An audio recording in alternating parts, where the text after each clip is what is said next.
Kaixo eta ongi etorri beste egun berri batera. Gaur uztailaren 3, astelena, bi elkarrizketa berri izanen ditugu. Batetik Joseba Otano, administrazioa euskaraz taldeko kidea da, eta euskararen egoeraren inguruan hitz egitera etorriko da, eta bestetik Olaia Garaialde, zaunk antiespezista taldeko kidea da, eta aurten San Ferminen zezenketen inguruan hitz egitera etorriko da. Baina berriro, hasteko goazen betiko edukiarekin. Goazen orain gaurko efemerideekin. Gaurko egun batean, baina 1702an, Espainiako ondorengotzako gerra. Austriak Carlos Artxidukearen aldeko gerra deklaratu zien Frantzia eta Espainiari, Filipe Anjoukoaren aldekoei, alegia. Azken honek irabaziko zuen eta Borboi leinuaren lehendabiziko Espainiako erregea izango zen. Urte batzuk geroago, 1775ean, Ameriketako Estatu Batuetako independentzia gerra, George Washingtoneko Ingalaterraren aurka altxatutako tropen agindua hartu zuen. Egun berean, baina 1976an, Adolfo Suárez Espainiako presidente egin zuten. Eta bukatzeko 2005ean, Espainian sexu bereko batasun zibila aprobatu zuten. Gaurko lerroburuak ikus ditzagun orain.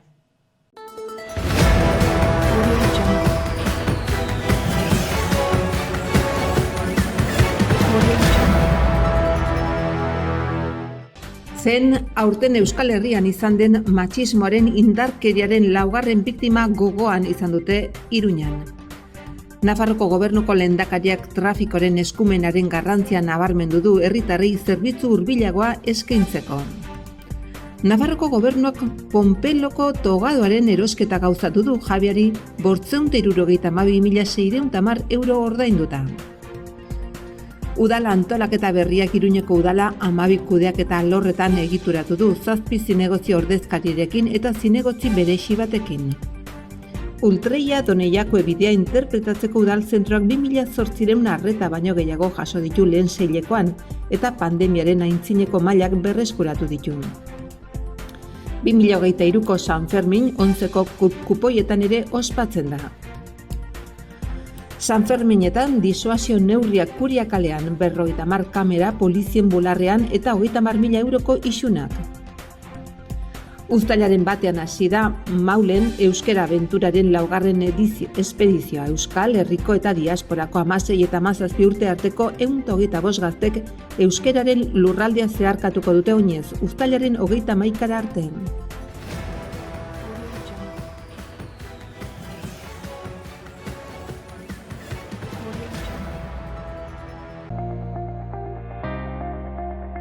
Ikus dezagun gaurko egunkarieko azalek zer dioten.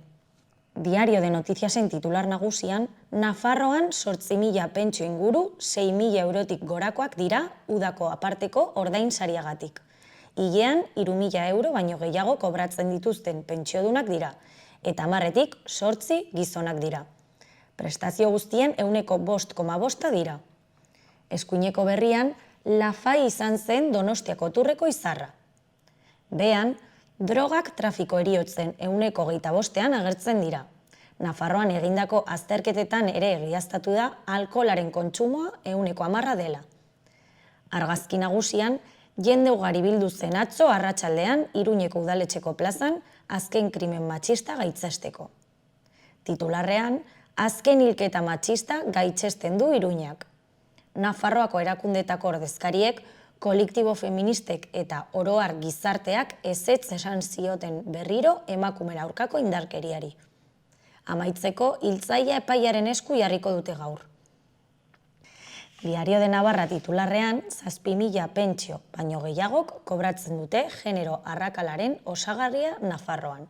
Gehienak, 84%, emakumeak dira, hilean 67 euroko batez bestekoarekin. Argazki nagusian, Morat agertokian agertu aurreko uneetan Navarrarena betetzetik gertu egon zen publikoa. Titularrean, kontzertu handien tirabira. Navarrarenak jendetza erakartzen du berriro. 9.000 lagun inguruk egin zuten dantza Bart Moratekin. Eskuineko albistetan, batetik, Iruñeko emakume bat hil zen Ukrainian, bombardaketa baten ondorioz. 80 urteko ukrainarra San Juanen bizi zen 2000 urteaz geroztik.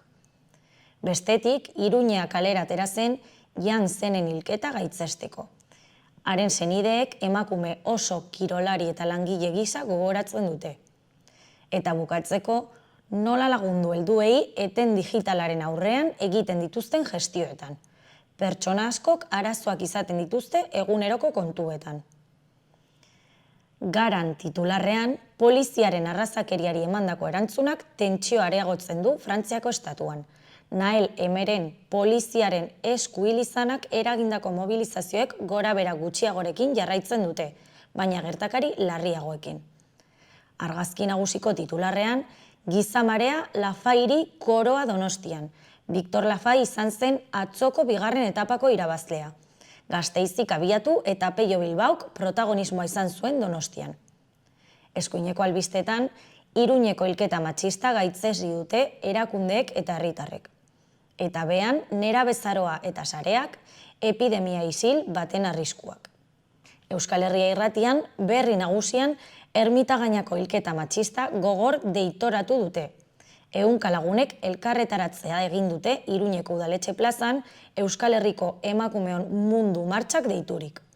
Ustezko hitzailea gaur eramanen dute epaiaren aurrean emakumearen aurkako indarkeriaren auzitegira. Bestetik, poesia garaikidea lagun egin du Euskaltzaindiko sarrera hitzaldia Castillo Suarezek. Eta amaitzeko, klimaren aldeko ekintzaileek gorrizko gol zelaia baratze bihurtu dute. Nafarroko hainbat zonaldetako egoera larria salatzeaz gain, golf zelaietako uraren xahuketaren aurkako ekimena aurrera eraman dute klimaren aldeko taldeek.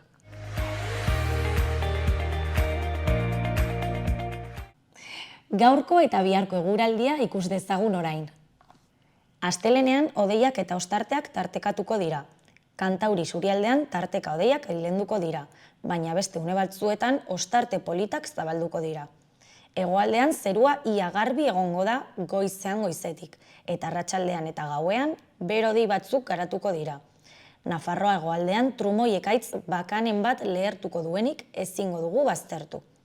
Temperaturan aldaketarik ez, baina punturen batean apur bat igo daiteke, bereziki barnealdean. Haizea iparraldetik sartuko da eta barnealdean apur bat indartuko da arratsaldean. Asteartean, Kantauri isurialdean lainotuago egongo da, batez ere goizean. Hegoaldean antzeko eguraldiarekin jarraituko dugu eta une askotan eguzki giroa gailenduko da. Iparraldean, berriz, litekena da hodei gehiago sartzea, batez ere goizean eta iparrekialdean. Bertan, zirimiria egingo duenik ezin dugu baztertu. Arratsaldean, hodeitza ez da horren trinkoa izango eta baliteke urdinguneak zabaltzea. Iparraldeko eta iparmendebaldeko haizea ibiliko da. Temperaturak berdin jarraituko du.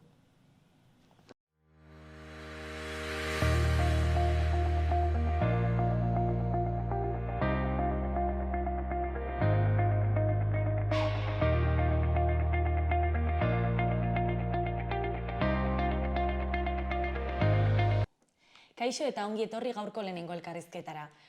Oraingoan Joseba Otano daukagu gurekin, ongi etorri Joseba. Bale, eskerrik asko. Administrazio euskaraz taldeko kidea da, eta Saraitzuko eta Nabaskozeko zonaldean euskararekin gertatu den arazoaren inguruan hitz egitera etorri da. Zer da berez gertatu dena? Bueno, gertatu dena da, beste toki askotan gertatzen dena da. Plantia organikoa egiten dute eta ez dute plantia organikoan euskara kontuan hartzen. Kasu honetan izan da gizarte zerbitzuen mankomunitatea. Herri batzu daude hor sartuta, bilduta, 10 herri, eta gizarte zerbitzua antolatzen dira euskara kontuan hartu gabe, gutxienez plantia organikoan. Eta ze eremutan kokatzen dira herri horiek, ez? Ze badaude batzuk eremu mistoan eta badago bat ez. Nabaskoze eremuz euskaldunean dago, baina besteak, Saraitzuko aldea da, eremu mistoa, herri handiena da Otsagabia, 500 biztanlerekin, eta orotara 1500 inguru, ez? Eta zer gertatzen da Nabaskoseko kasuarekin? Bueno, plantilla organikoan batez ere familia langilea daude, administrari laguntzaile bat ere bai, gizarte langilea edo, gizarte zerbitzuak dira, ez? Eta plantilla organikoan ez da kontuan hartzen euskara, eta kontuan hartu behar dugu, gero, deialdiak egiten direnean, lanposto betetzeko, plantilla organikoaren arabera egin behar dela hori, ez? Eta horrezatik garrantzitsua da plantilla organikoan euskara kontuan hartzea.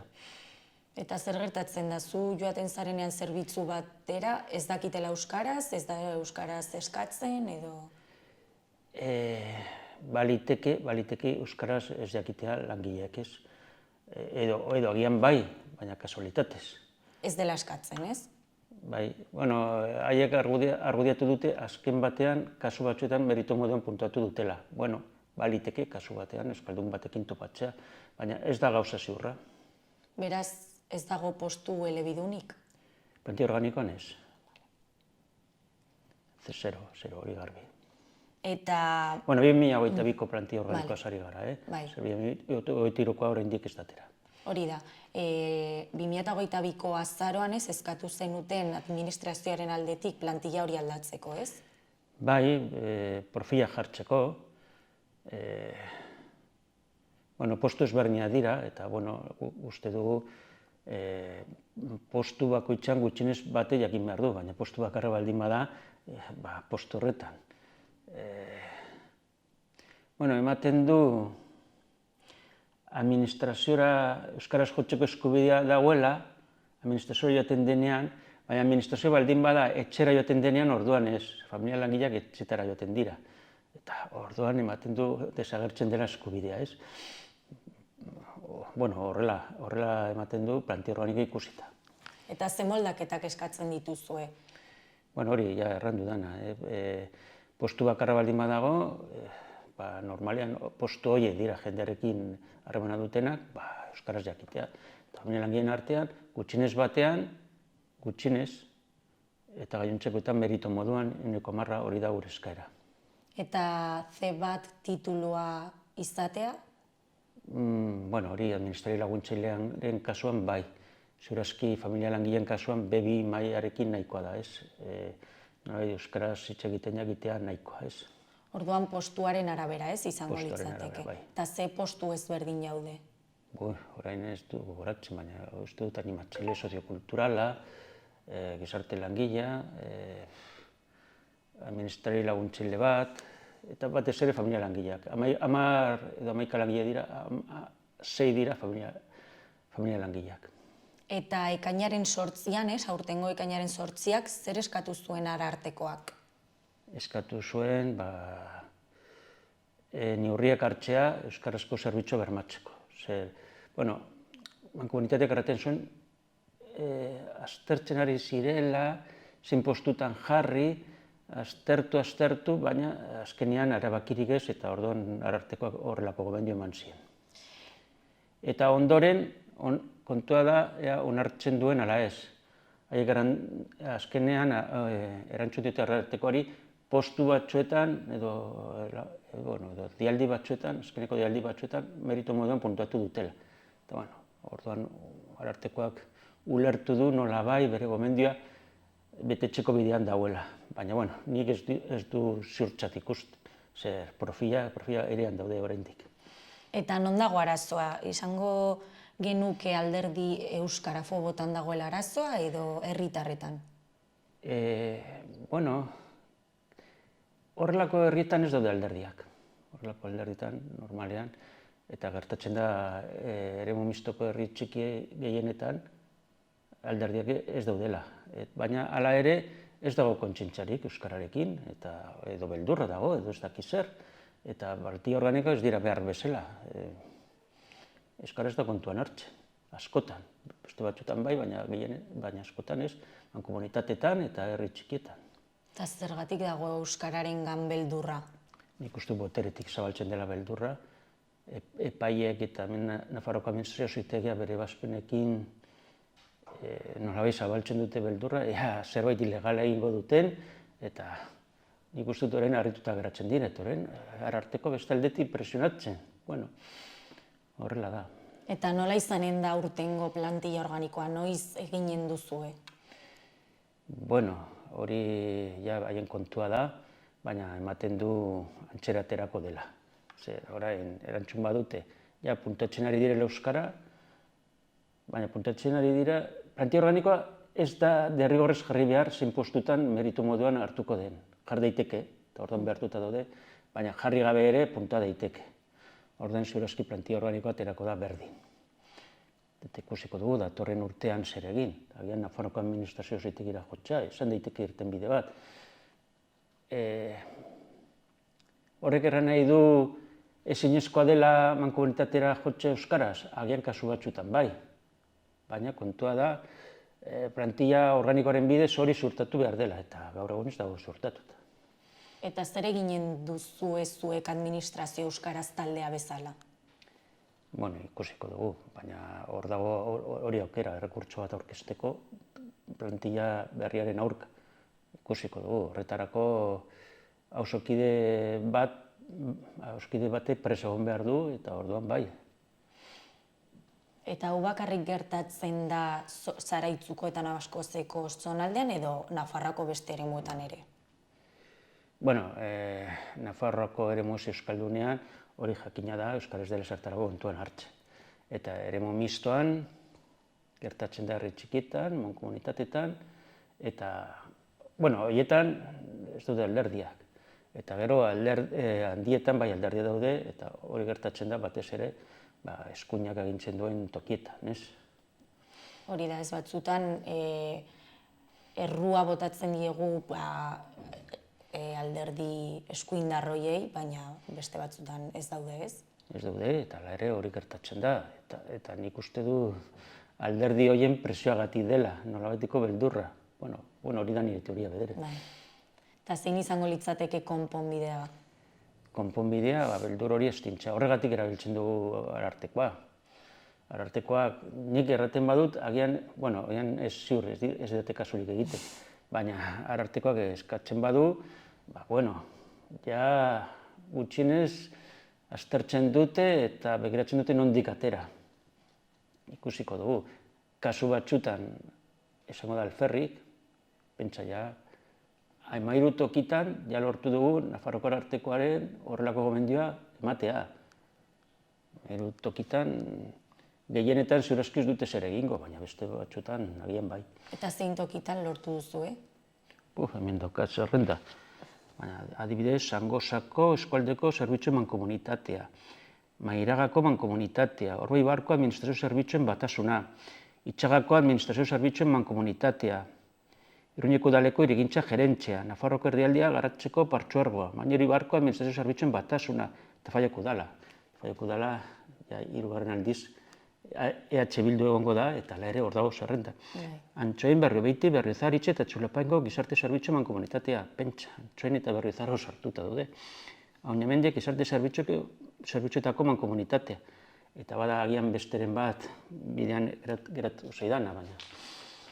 Bai, Arartekoak horrelako gomendioak ematen ditu. Eta hori da, plantilla organikoak gaizki daudelako, ez dute euskara kontuan hartzen. Eta ez dakit hori ze konponbidez, zer gertatu behar den plantilla organiko horretan euskara baloratzeko, ez? Bueno, lehenengo aldatu behar dute borondatea. Arartekoa ja presionatu egin du, gero agian hurrengo pausa aldenean Nafarroko administrazio zitegira jotze izanen da, hor harremanen arabera ateratzen dire ebazpenak, eta herritarren presioa izango da, besterik gabe. Bale, ez dakit zerbait gehitu nahi duzun, Joseba? Ez, horrekin neko errona dago dena. Horrela utziko dugu, mila esker hemen egoteagatik, administrazioa euskaraz taldeko kidea, eta plazer bat izan da zu hemen egotea, eta espero dugu euskara kontutan hartzea, hemendik aurrera, eta plantilla organiko hori aldatzea. Mila esker.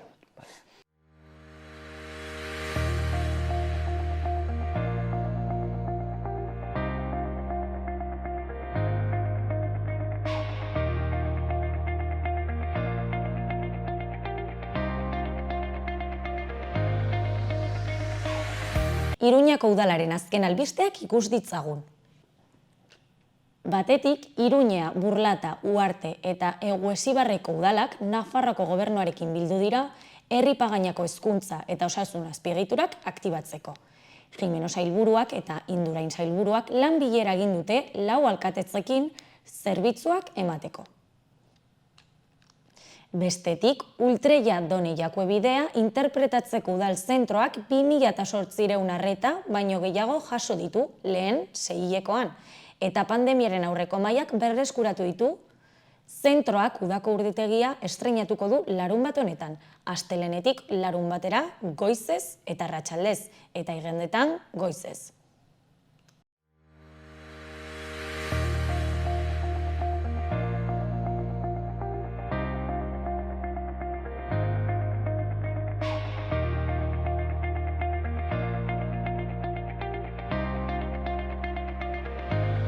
Kaixo eta ongi etorri gaurko bigarren elkarrizketara, oraingoan Olaia Garaialde daukagu gurekin, ongi etorri Olaia.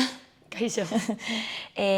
Olaia Sound antiespezista taldeko kidea da, eta berarekin egonen garaizketan Sound taldearen sorreraren inguruan eta San Ferminen zezenketen inguruko kontuetaz. Beraz, zer da Sound talde antiespezista? Sound berez da Iruñerrian sortu genuen talde antiespezista bat, ikusi genuelako hutsune bat zegoela hor, eta Soundken helburua da animalien askapenerako mugimenduan jardutea, zabaltzea horren inguruko pedagogia, informazioa, diskurtso antiespezista herri mugimenduaren barruan zabaltzea. Eta noiz sortu zenuten talde hau? Berez, hasi ginen honekin pandemian, justo itxialdiaren ostean, Sound aurkeztu baino lehen erein prozesua sortu genuen, zela prozesu publiko eta parte hartzaile bat erakusteko nola sortzen ari ginen Sound. Uste genuen hobezela ezerezetik agertu baino lehen, erakustea horren atzean ere lana badagoela. Eta orduan 3 hilabeteko edo 4 hilabeteko prozesua izan zen, eta gero ja Sound aurkeztu genuen katakraken. Eta nola batu zineten taldeko kideek? Guk geunden Euskal Herria mailan egin zen Kaiolak Suntsitu kanpaina, zela zoo eta akuarioen kontrako kanpaina bat, eta zeukan oso estrategia konkretua zela zooak eta akuarioak iztea. Eta horren baitan geunden jendea, batzuk ja lehenagotik elkar ezagutzen zuten, beste batzuk geroago, baina dinamika horretan geundenean ikusi genuen horrez gain zer gehiago egin nahi genuela, eta hor sortu zen taldea. Eta nola izan dira 2 urte hauek? Jende gehiago sartu da taldean? Egon da pixka bat denetarik. Hasieran oso gogotsu hasi ginen, ez gara inoiz pila bat izan, baina ez batzutan ez da inbeste behar baizik eta gogotsu egotea. Eta bidean sartu da jendea, atera da, izan dugu, egia da, azken urtea igual pixka bat ahulagoa, eta ikusita herri mugimenduaren barruan ere pixka bat indarra pixka bat galdu dela, baina berriz indartzen ari gara, berriz sartu da jendea, eta berriz gaude martxan. Eta zein da jarraitzen dituzuen ideiak edo zein da zuen filosofia? Guk jartzen dugu erdigunean antiespezismoa, baina beti ere bizitzak erdigunean jarrita, kapitalismoaren kontra, euskara da gure hizkuntza ez, eta euskaraz egiten dugu militantzia. Eta gutxi gora bera horiek. Eta zein da, egin dituzuen ekitaldi nagusiak urte hauetan? Bale, egin behar dut memoria pixka bat, baina dibidez Gabonen bueltan, eta gainera egon ginen hemen saloan, atera genituen argazkiak Lentzeroren kale jiran, ikustarazteko eta kritikatzeko animalien erabilera bestetan, beti parte hartzen dugu San Ferminetan modu batean edo bestean zezenketen aurkako kontzentraren batean, aurten eta pasan urtean zezenketarik ez sarean parte hartu genuen, dela zezenketen kontrako sare bat, eta duela gutxi egin genuen elkarretaratzea Udaletxe plazan, lortu genituen iaz 50 txikimendu baino gehiago, kultura eragileenak, musikarienak, horren baitan sartzen dira ez, ere bai, baina kazetariak, herri mugimenduko taldeak, denetarik. Eta horrek guretzat oso irudi indartsu eman zuen, zehar argi ikusi zen badagoela jende asko horren kontra dagoena ez, eta zozer mugitzen ari dela Iruin herrian. Egin dugu ere, orain nahi zongi oroitzen, baina ditugu asko, erein jazaunka aurkeztu genuenean, atera genuen ereinen txostena, azaltzeko pixkat gure ardatzak, nondik atozen, beti egon gara sarituta Euskal Herriko mugimendu antiespeziestarekin, azaroak batean beti elkartzen gara, beti egiten dugu manifestazio bat edo elkarretaratze bat. Mendi martxa bat ere antolatu genuen, gure saretzea sustatzeko, Euskal Herriko topaketa antiespezistetan, egon gara duela gutxi. Gero beti ateatzen ditugu irakurketak bai inauterietan, Gabonetan, San Ferminetan, eta batak egin ditugula gauza garrantzitsu, baina enaiz ongi oroitzen. Orain egingo dizut galdera famatua ez zer den espezismoa eta zer den antiespezismoa, jendeak ulertzeko. Bale, nik uste dut antiespezismoa dela errazena dela animalien askapenerako mugimendua, eta espezismoa azkenean da animalien artean sortzen dugun jerarkia bat, gu gizakiak jartzen gara beste animalien gainetik eta gainera erabakitzen dugu gainerako animalien artean ere zer jerarkia dagoen. Eta horren arabera botere dinamika batzuk ematen dira. Guk erabakitzen dugu haiek aisialdirako erabiltzea, jateko, janzteko, eta antiespezismoarekin egin nahi duguna da hausnartu gainerako animaliekin daukagun harremanaz eta horri kritika egin ez. Eta gizartean nola ikusten duzu mugimendu espezista hau? Oso zabalduta dago edo... Orokorrean bai ez. Gizartea oso espezista da, oso errotuta dago, eta erronketako bat antiespezismoan bada herri mugimenduan presentzia gehiago izatea. Nik uste dut borroka guztietan gertatu dela, batzutan ez dela borroka bat herri mugimenduaren parte ulertzen eta gero onartzen da edo ez. Eta nik uste bai dela, oso espezista da, toke guztietan dago espezismoa, eta oso normalizatua. Baina, gaude bidea egiten eta... Eta orokorrean ez, askotan animali hauek erabiltzen dira divertimentu gisa ez, eta honen harira, San Ferminetan zezenketa famatuak ez, ematen diren zezenketa famatuak, zein da animali hauen egoera? Azkenean, San Ferminetan modu askotara erabiltzen dira animaliak ez, eta zezenketei dagokienez, ez hainbeste ze egoeraetan daude, baizik eta gu erabakitzen ari garela beraiek nola erabili, eta beraien erabilera bat ematea ez. Hasita garraiotik, onaino etortzeko, guk erabakitzen, azkenean zezenek ez dute hemen egon nahi, eta guk erabakitzen dugu divertitu nahi dugulako, lehenengo entzierroan korritzea, gero plazan hiltzea, eta azkenean 60 zezen hilko dituzte, aurten San Ferminetan. Eta zezen horiek libre izateko eskubidea daukate ez, eta subjektu politikoak dira, erresistentzia adierazten dute, behin eta berriz ikusten da nola ihes egin nahi duten, ez da bakarrik ihes egitea, horro egitea, zedenek horro egiten duten soinu, baina edo gelditzea zuk sartu nahi duzunean kamioian eta zezenaz denean mugitzen, horrek ere zerbait esaten du. Hori ez, askok pentsatzen dute bakarrik sufritzen dutela plazan ez, baina aurretik ere... Bai, dena da, eta azkenean da gu erabakitzen ari garela zer egin horiekin. Uste duzu jendea benetan kontziente dela egoera horretaz? Nik uste dut badagoela jendea, baina jai egiteko gogoak gain hartzen diola horri. Esanen nuke gainera adibidez Iruñan, jende gehien zezenketetara joaten den gehiena ez doala zezenengatik, nik uste dut dela parranda giroarengatik, peinek sortzen duten giro horrengatik, eta horregatik garrantzitsua da peinek ere hausnarketa bat egitea horren inguruan beti esatute bai egiten ari gara, baina badirudi igual ez. Eta azkenean begin daiteke parranda, guk ez dugu esaten ez dugula hori nahi, beste jai eredu batzuk nahi ditugu, baina zapalkuntzarik gabekoak. Eta egin daiteke beste gauza bat, baina zezenena egin. Eta San Ferminetan zezenketen kontra egoteko beste kolektibo taldeekin aritzen zarete lanean edo?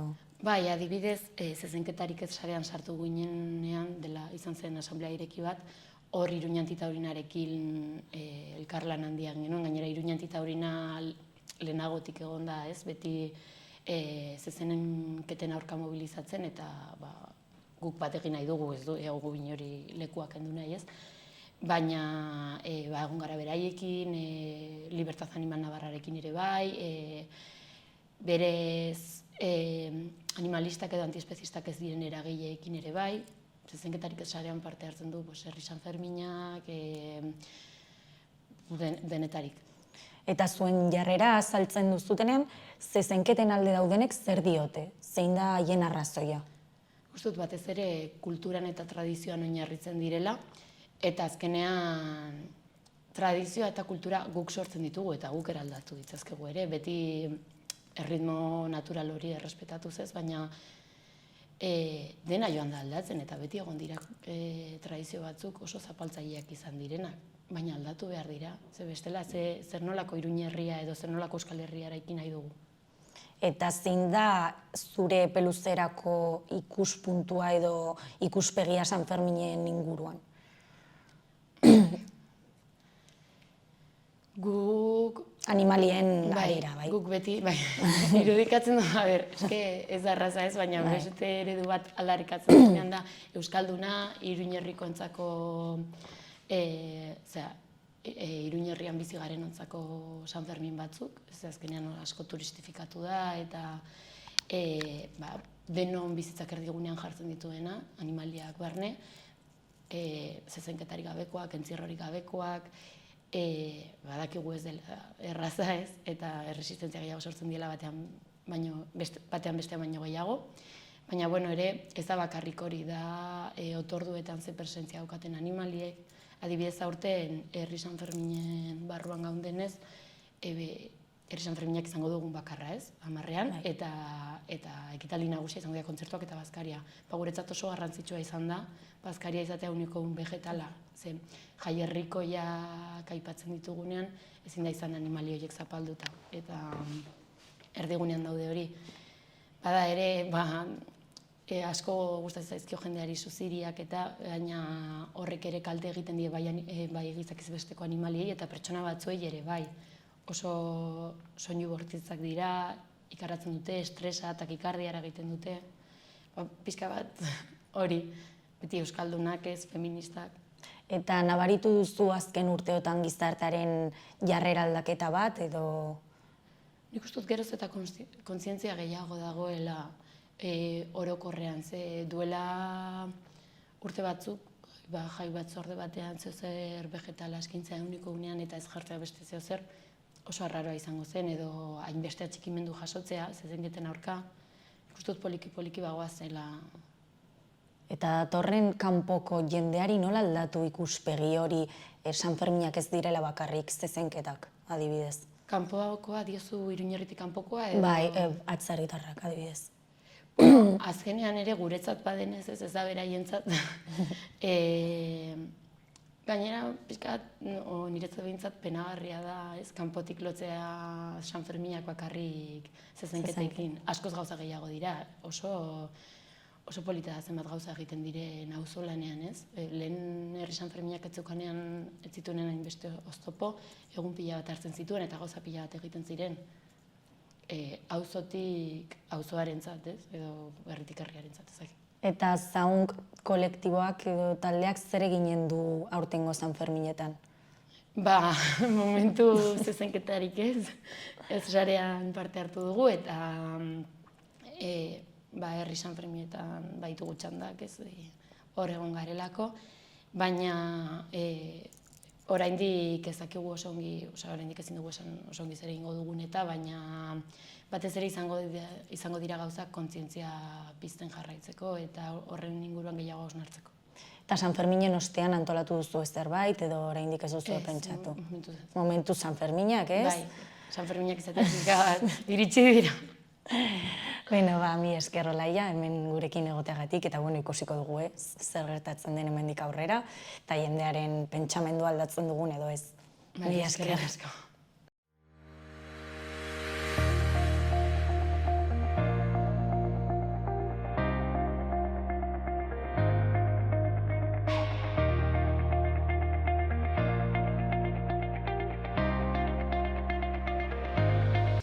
Mila esker beste egun batez hemen gurekin egoteagatik eta bihar eduki berriarekin eta elkarrizketa berriekin egonen gara.